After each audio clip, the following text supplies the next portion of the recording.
ñu ngi gërëm tey rafetlu seen àndina ak la meilleure chaîne du net la chaîne des leaders Senbuzz TV amis chers internautes mbégte ak kontaante lay doon saa su ne ci di janoog yéen mais également leader yi ñuy am ak ñoom jotaay ku ne leader aussi jamono ji ci musique di nga wax xele bi nga xamee ni macha allah génn na ak ñun quand même foo xam ne ñu bëree bëri ci askan wi am nañ ci choix borom yaa ngi gaañ mbégee xam ngeen ko à travers li nga xam ne ni mooy seen petite gàlle li mu doon leader di li waral rédaction bi fas yéene am ak moom jotaay pour la première fois mu nekk mbégte quand même borom yaa ngi gaañ mbégee ci rédaction Senbuzz ñu am possibilité am ak yow jotaay. salaamaaleykum yéen ñëpp ñi may seetaan les téléspectateurs de Senbuzz ñëpp ñi may seetaan partout dans le monde ma famille mes amis ak képp kuy bëggee maa ngi leen nuyu. merci beaucoup alors c'est vrai que mënuñu toog ak yow te waxuñu quand même répétition bi nga xam ni am na ci sa passage ci li nga xam ni mooy seen petite gàlle lu jiitu ñu lay découvrir récemment lu waral à chaque fois ñu lay découvrir nga fay dem di fa demaat fi nga xam ne mooy seen petite gàlle. bon seen petite gàlle d'abord je pense que lépp mu ngi commencé si sama première édition bi ma bokk. donc ma ñëw bokk en 2013 voilà j'ai tout fait pour bàyyi sama trace je me suis fait remarquer ba gagner donc surtout li ma gagner moo gën a tax chaque année ma doon ñëw et tout ba pare aussi yàlla def ak encadrement bi ak aussi expérience yi ma doon acquérir chaque année aussi may wan nit ñi lu war a tax ne man am naa sama place fii aussi milieu bi et tout voilà gën a mokkal quand même gën a mën a encadrer sa bopp musicalement tout à fait parce que xam nga jàng du jeex en fait tu vois donc fallait ngay ñëw di perfectionner parce que man bi may ñëw 2013 faut savoir que ne ñun bu ñuy ñëw baat yu neex rek li ñuy ñëwee donc li ngay xam lépp fii nga koy xamee tu vois donc au fil des années chaque jour tu apprends de nouvelles choses loolu moo taxoon xam nga parce que sélection bi lañ si bëggoon moo taxoon chaque année ñu doon ñëw contrairement ak li ñu bari di xalaat ñu bari dañuy xalaat ni certainement dafa nekk loo xam ne aussi da nga fay jaar mais doo am possibilité quand même génn libre après quand même bu ma jëlee exemple rek ku mel ni nga baal ma Diarra Thiès gis nañu ko au final gis nañu ko mu nekk actrice ñu bari quand même dafay nekk déception bi ñu la gisee récemment nga génnee li nga xamee ni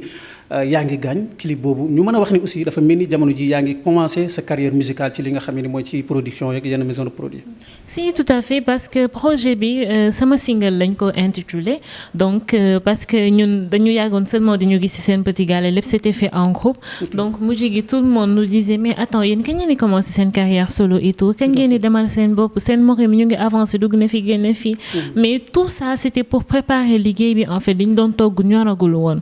léegi ren nag ñu gis ne que par exemple majorité bi am nañ seen baccalauréat surtout xam nga fallait Tata Ngoné aussi mu relever challenge boobu xam nga donc elle voulait pas juste rek ñëw ngi dugal leen ci musique quand même tout à fait fallait mu prouver nit ñi que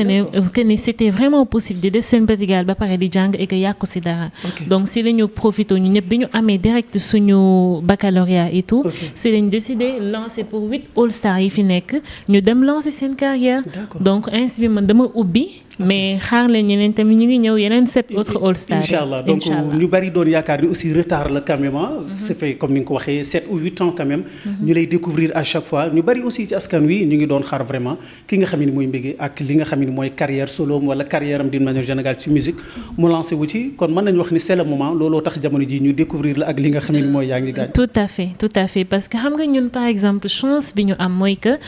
d'habitude da ngay gis koo xam ne moom ci studio la commencé donc après du mën ay live ak yooyu ñun nag si live la ñu commencé tu vois donc xam nga studio bi mooy gën a yomb mais n'empêche comme leer na la ne yow miin nga musique bi bu baax et tout foog aussi nga gën a mën a xam noo koy gérer studio et tout tu vois parce que live da ngay ñëw ànd ak instruments yi dem et tout alors que studio faut vraiment chercher de nouvelles choses tout le temps minute bu nekk partie bi nga def si lii partie bi nga xalaat pourquoi pas ma def si lii et tout alors que yeneen way yi tu ne faisais que reprendre wayu keneen te loolu moo gën a yomb créer sa bopp et tout donc il fallait vraiment du temps pour vraiment mettre le paquet et je pense que succès wa yaa ngi gaañ wane na loolu absolument kon Tata Ngoné bëggul woon juste rek ngeen ñëw def musique baat bi neex na macha allah mbégi mu ngi kii mais dafa leen doon encadrer d'une manière générale ci ay concert ci live ak lépp ngeen def ko balaa ngeen di commencer seen carrière c'est ça tout à fait parce que fallait nga acquérir expérience bi si mat ba pare aussi doon ñu encadrer di ñu soññ parce que xam nga milieu showbiz dafa dangereux dafa nekk milieu bu dangereux milieu bu doy waar milieu bu délicat donc année yëpp chaque jour noonu la daf ñu daan ñëw par exemple bu ay Momo Dieng yooyu yëpp di tëgg grand théâtre et tout da doon wax ne maman ni ñu yóbbu ñu dem seetaan xam nga fallait tout le temps ngay dem parce que mënoo ñëw rek dara def ko vite fait nii rek ni seetaan naa benn yoon ñaari yoon mën naa non foog ngay dem di dem ba mu leer la ne yow nii roode nga ci carrément ba luñ la jox nga rey ko mu dee donc loolu la ci bëggoon. alors parce que aussi dafay xaw a interpellé waat beneen question rek ñu bari dañ doon duut baaraamu tuuba tamit sama tataangoone maa ngi koy ñaanal yàlla mu yàgg fi borom Prince Art ni amul avantage quand même li ngeen di participer ci li nga xamee ni mooy seen Petite Gallé di ci répété wu mu mel ni kon jamono ji sa carrière moment bi nga ko commencé aussi est-ce que du li nit ñi doon wax rek amul avantage booy ñu ngi fa commencé wuñ seen carrière loolu waral jamono ji ñu lancé la mbéga non je vais pas dire exactement que loolu moo tax xam nga Tata Ngoné ñëwul décider préparer suñu carrière juste parce que ñi ñoo ko doon wax ça c'était déjà un projet boo xam ne de base loolu dafay am à la kuliya loolu la woon mais fallait en fait mu xaar que ñu màgg ba taxaw que ñu majeur au moins tu vois que ñu gën a xam fi ñu jëm gën a xam fi ñuy teg suñu temps gën a miin yëf yi ba mën a bokk ak scène bi ak suñuy mag c'est ça en fait loolu moo taxoon xam nga mu jël temps bi yëpp mais pas parce que ñi wax nañ ko parce que avant ñi di ko xalaat bi ñuy dugg Petit Gallé yëpp et tout c'est parce que way bi nekkoon na déjà suñu passion et que ñu ci bëri suñu bëggoon nañ ko def carrière mais balaa loolu fallait nga raam di raam ba xëy dox. absolument alors je pense que dinaa la interpeller ci benn question aussi nii faral di wax ni dafa xaw a doy waar Sénégal nga nekk xale te ñu bari aussi problème bi na amoon mooy ñi nga xam ne ni ñooy participer ci concours boobu ay xale lañ ñu am talent ay xale lañ yoo xam ne aussi yàlla da leen may ñu am culture générale am benn niveau d'étude bi ñeneen gis ni vraiment échec la woon ñu jël la nga am idée ci li nga xam ne mooy étude ñu dugale ci li nga xam ne mooy musique lan ngay tontu ci loolu. bon je pense que ne ñooñu man jot naa leen tontu jot nañ gis et tout parce que dès le début la ñu commencé wax loolu waaw xale yi ñu jël di leen yóbbu dañ leen di yàq dugg na fi gën na fi et tout man bi muy ñëw seen Petit Gallé 11 ans laa amoon dama def CM2 def entrée en sixième ba pare ñëw Petit Gallé donc je peux dire que j'ai grandi avec Petit Gallé parce que ni ma fay duggee ba ni may amee baccalauréat fa laa nekk kon ñu sama cursus n'empêche continuer sama niveau wàccul may am ay notes yu baax et tout continuer tout le temps ñu koy gis di ko wax aussi ñoom ñëpp ñu koy dégg am sama BFM am sama baccalauréat ba tey ji maa ngi deuxième année gestion des entreprises ak management ISM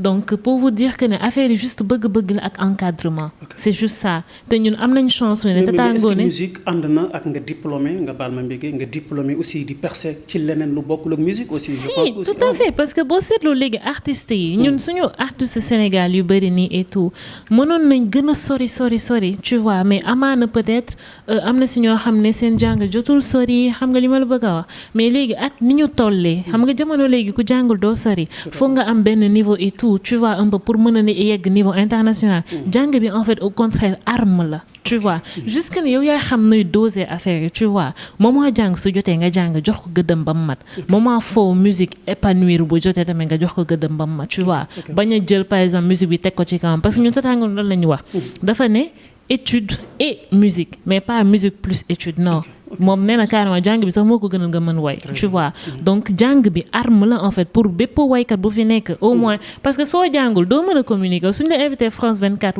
wala ay CNN et tout comment tu vas parler aux gens boo demee ay tournée ki comment tu vas parler avec tes fans yi fa nekk non donc foog nga am benn niveau bi pour mën a surtout ànd ak musique mais musique yàqu ci dara. alors yàqu ci dara mais nga jógee seen Petite Gallé bi nga xamee ni par entre guillemets ci laay wax dafa mel ni image am xaw na yàqu. quand je dis ça mooy gis nañu ak benn xale boo xam ne mu ngi Amérique boo waxee dañu naan seen Petite Gallé la jaaree donc lépp loo xam ne aussi am na ko d'une façon générale ci li nga xam ne ay jikko yu négatif la certainement fa lañ ko ci impliqué Dieyna Baldé aussi gis nañu ko ndax aussi seen Petite Gallé defar na image bi nga xamoon ni quand même waroon na am ci actrice wala musicienne yi nga xam ne ñoo fa nekk rawatina ñu ay xale. Bon côté boobu nag côté Dieyna ak Diarra moi je me dis que du ma ci sori trop parce que c'est-à-dire du ñoom mais ñëpp dañu jut baaraamu tuuma Tata Ngoné. non parce que xam nga parce que Tata Ngoné moo weex donc en fait Tata Ngoné moo weex donc moom moo organisé moo tax moom la ñëpp di xas tu vois mais mooy rek li Aïcha Koné waxoon bi ñu demee ITV mu ngi doon wax ne que école boo xam ne dañ fa dajale ay xale et tout est-ce que ñëpp ay génn diplômé non day am ñoo xam ne ñoom ñooy réussir am ñoo xam ne duñu réussir peut-être d'accord loxo yàlla mu ngi ci àdduna quand même àdduna loolu la en fait do question sax réussir parce que waxuma mais dama ko interpréter côté boobu en fait tu vois c'est-à-dire ñii dañuy ñëw réussir ñii duñu réussir wala ñii jaar fii ñii jaar fii parce que amaana ok loxo yàlla mu ngi ci mais aussi nit ki ni muy doxalee ak bëgg-bëggam aussi da ci dox tu vois kaawu Dieyna ak Diarra moi je me dis que c'est leur vie vraiment je n'ai pas à les juger. Tu vois mais le fait que ñu jugee seen petite gàlle ñi jugé wuñ leen ñoom en fait mais ñu ci bari aussi ñi ñuy jugé mooy li nga xam ne ñooy waa Prince Art. non ñooñu parce que mooy détracteurs yi xam nga seen petit gàlle bien avant même affaire yi loolu di si jóg yëpp et tout seen petit gàlle dafa yàggoon am ay détracteurs ñooñu en fait ñoo profité aussi occasion bi pour jaar foofu. Tu vois mais je pense que ni ñun ins bi nous sommes en fait l'exemple parfait buy wane ne carrément que ni like du seen petit gàlle en fait fii ku ci nekk ñun ñëpp su sa magu bopp nga xam nga lu baax xam nga lu bon et tout te bu fekkoon mooy yàq ñun ñi fi nekk ba tey ñoo yàq bu ñu waxantee dëgg mais pas ku fi génn def fi 15 jours rek génn wala dara et tout ñu ne seen petit gàlle moo la yàq non mooy mais je me dis que c'est leur vie c'est leur choix vraiment je n'ai pas à les juger. absolument du ma toog ak yow te sama xel du dem ci sama xarit baayu Mame Diarra PDF Pape Djibril Fall le grand leader maa ngi lay jaajëfal bu baax a baax encore une fois di rafetlu vraiment bu baax a baax li ñuy appuyer ak conseils yi tamit ngeen tolloo moment boo xam ni seen petit gàlle ñëpp dañ gisoon ni nekkatul cadre ay musiciens yu qualifiés ñëpp doon gis ni franchement ñi fa nekk rawatina sa génération ñi nga xamee ni ba récemment All Star yi ne ci nekk gis ni xale yëpp macha allah yàlla dafa leen may mais dafa bokk ci li nga xam ne mooy gën a dimbale ki nga xam ne mooy mbéggee li nga xam ne mooy mystique ndax existé woon na ci li nga xam ne mooy All Star d'une manière générale. non en tout cas man gars yi nee nañu nag comme dafa serré woon quand même bari ay leader ay xale yoo xam ni macha allah ku ci yuuxu nga ni waaw certainement aussi mënu ci woon. bon en tout cas moi j'ai pas vu ça de mes propres yeux peut-être nit ñi mën nañ di ko wax et tout. mais man daaw songu bi. daaw songu non du tout non faut pas dire ça. bu nga jógee de sama xarit ma tooñ la. non faut pas dire ça non n'empêche jóge Mbour wala Kirikoro wala kii ne veut pas dire que forcément que da ngay sangu wala dara et tout lépp ci gëm-gëm la tu vois ñun yàlla lañ dénk suñu bopp. même Tata Ngoné chaque jour loolu même bu ñit ñi di ko jéem a wax ay dee leen sangat wala nii comme ça c'est ce qu'elle dit yàlla lépp yàlla quoi moi je me dis que moo nekk au-dessus de tout tu vois voilà quoi pas ay mystique. beneen mbir boo xam ni certainement sama tata dina ma baal dinaa tooñ tey Prince Art bu baax am ko fa nekkoon ku ñuy wax Dieyla gis nañu ko quand même mi ngi percé ci musique mu ngi ciy def jamono ji lu am solo jamono jii de xele la boo xam ne ñëpp am nañ ci moom quand même yaakaar muy xele avenir est-ce que du tamit gars yi dañu gis ni comme échoué nañ génnewuñu Dieyna moom mi ngi dem ak boppam looloo tax ñu lancé la tamit Dieyna mais aussi est-ce que dina yomb ci yow concurrence bi lay xaar jamono ji. pas ça vraiment parce que en fait tu sais c'est que fii ku si nekk ak yoon bi la yàlla tracel ak yoon bi ngay jël tu vois. ku ci nekk ak yoon bi la yàlla tracé ak yoon bi ngay jël tu vois Dieyla suñu sœur la xam nga ñun ñëpp nu mu bon toog nekk nañ ay 3 mois presque et tout ba pare te ba tey dañuy déggante tu vois donc mu nekk nit ku am talent et tout macha allah yoon la aussi mu démarrer carrière am mooy ko mais mooy li may waxaat rek c'est pas parce que voilà ay Dieyna wala yeneen yi moo tax ñu lancé ma non ñun ñëpp ñoo war a génneendoo fii ak décembre incha allah ñëpp ñooy génneendoo chaque 2 semaines ñu génnee kenn parce que dañoo gis ne jot na ñu lancé ko et que am nañ au moins baccalauréat xaaj bi yëpp ñu ngi école supérieure jot nañ ñu lancé ko mais pas ça en fait cadre concurrence moi en fait je me dis que affaire bi de concurrence parce que comme li ñuy wax rek art bi la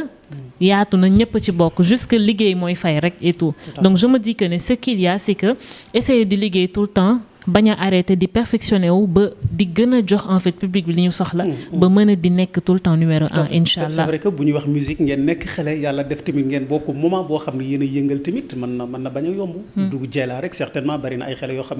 ne ñu ngi ci suuf bu ñu leen lancé yéen génération bu bees bi ndax dina évident quand même par rapport ak yeneen xale yi nga xam ne vraiment ñu ngi fii di def lu am solo ci li nga xam ne mooy musique. bon ñun du doon problème non parce que yàlla dafa def que macha allah xale seen petit gars dañoo mën a woy te loolu ñëpp a ko seede ñëpp ñu ko nangul tu vois ba pare aussi ñoo xam ne polyvalent macha allah fu ne la ñu mënee bu kii yuuxoo nga ne kee moo daaka way tu vois un peu ba pare aussi je pense que Petit Gallé bi ñu mujjee jouer nii en fait firndeel na ko je pense que mooy Petit Gallé seul bi ñu jot a def boo xam ne c'est à huis clos amul entrée amul nit amul dara et pourtant chaque semaine ñu doon tegloo ci tendance yi top 10 bi forcément bu kii nekkee pays kii mooy nekk numéro 2 3 4 7 et cetera tu vois donc vraiment xale Petit Gallé macha allah du ma ne de ñoo fi mën mais vraiment que am nañ talent boo xamante ne ni macha allah suñu morom raweewuñ ñu dara de. waaw sama xarit Babacar Niang depuis Paris maa ngi lay nuyu bu baax a baax grand Babacar di la ñaanal yàlla bu baax a baax Babacar Niang maa ngi am mbégte bu baax beneen mbir boo xam ne vraiment récemment touché na ñu bari ci askan wi. muy li nga defaatoon li nga xam ne mooy son Papa Thione Marodi vraiment mu nekk loo xam ni dafa touché ñu bari quand même franchement li ma bëgg laaj mooy loo dund la da nga sentir wéy bi màgg ak moom wala lu tax parce que façon bi nga ko wéyee franchement askan wi yëpp ni waaw quand même mbége. En fait parce que man bi may xam way bi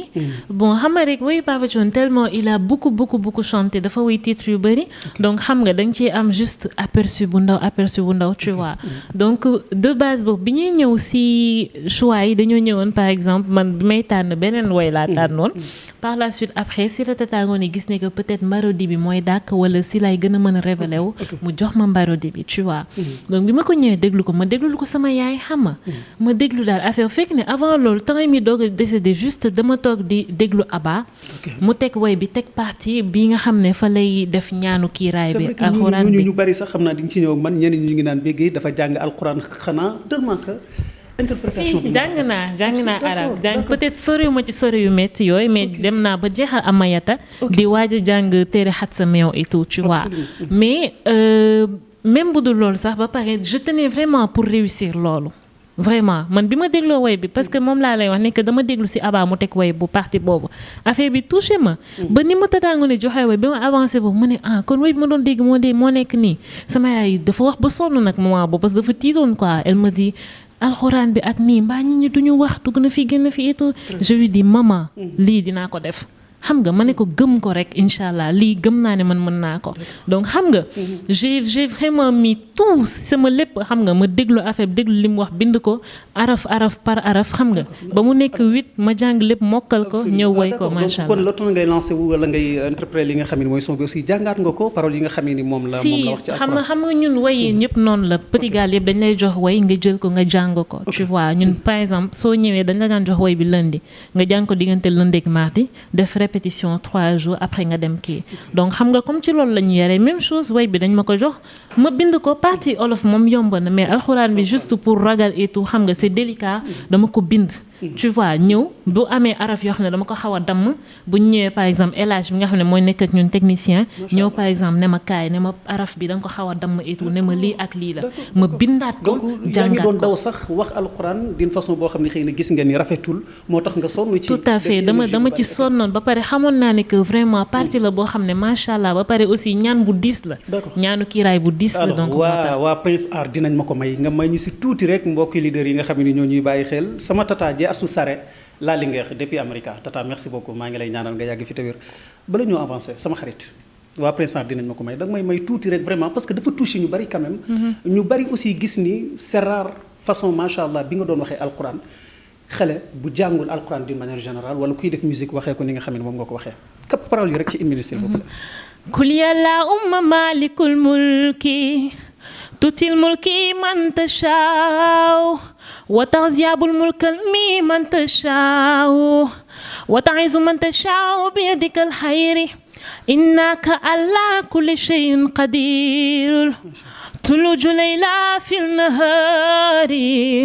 وتولج النهار في الليل وتولج الحياة من الميت وتولج الميت من الميت وتولج الميت من الخير وترزق من تشاء بيدك الخير إنك على كل شيء قدير يالا دينا ساك لير ci biir lëndëm dina sàkk lëndëm ci biir leer muy buur Allahu akbar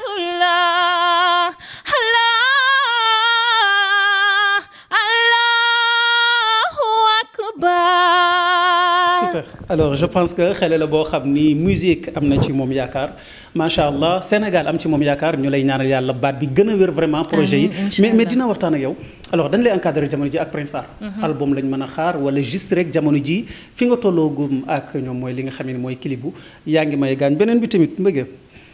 mbaaru daa am ku lay gaañ ci suuf te mënuñu ko wax bon déjà comme ni ma la ko waxee d'abord suñu projet bi la ñu teg xam nga donc ins bi yàlla def na ma ubbi en beauté macha allah xam nga way bu baax ba pare affaire bi nekk succès ak alhamdoulilah autant pour moi donc je vais un peu laisser la place à mes amis aussi pour ñoom ñu promouvoir génne seen single et tout n'empêche lépp en ce moment ñun ay produits Prince Art lañ donc lépp mu ngi seen loxo ñun xam nga te xam nañ ne lu baax lañ ñuy defar lu baax la ñu yéene n'empêche on a beaucoup de projets tu vois xam nga ay featuring album yëpp et tout ñu ngi koy wàcc et tout donc concernant yaa ngi gaañ du li ngeen foog voilà. donc du dafa am jamono ji kuy gaañ ci suuf. non